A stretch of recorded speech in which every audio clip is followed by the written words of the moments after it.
Dai che 41 43.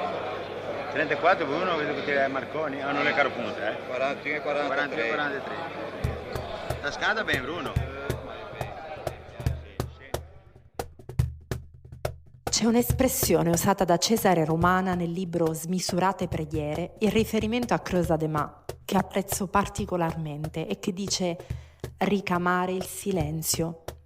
È un'espressione che rimanda al viaggio che si affronta nell'intero disco e quel silenzio mi piace sovrapporlo all'incertezza di una navigazione spesso turbolenta. È in questo clima che si ricama usando i fili dell'immaginazione, del desiderio e della speranza.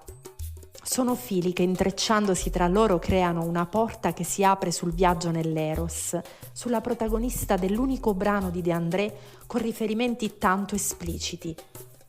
Lupa di pelle scura, sugo di sale di cosce, sultana delle bagasce.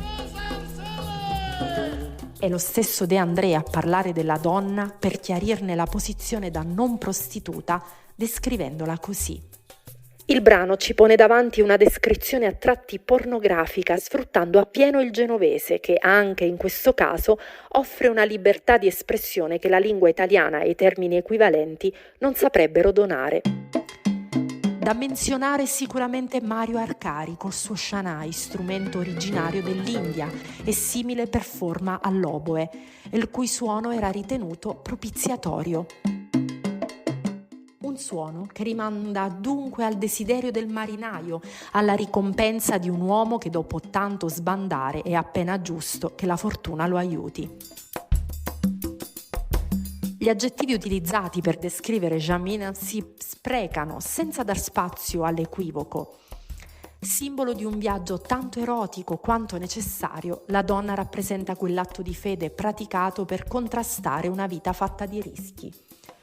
Come chiarisce ancora Fabrizio, Jamino non è un sogno, ma piuttosto la speranza di una tregua di fronte ad un possibile mare forza 8, addirittura di fronte ad un naufragio.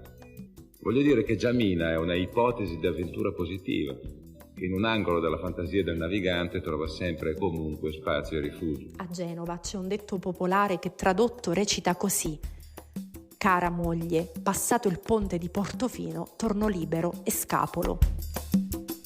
Un ottimo riassunto del senso racchiuso nel brano.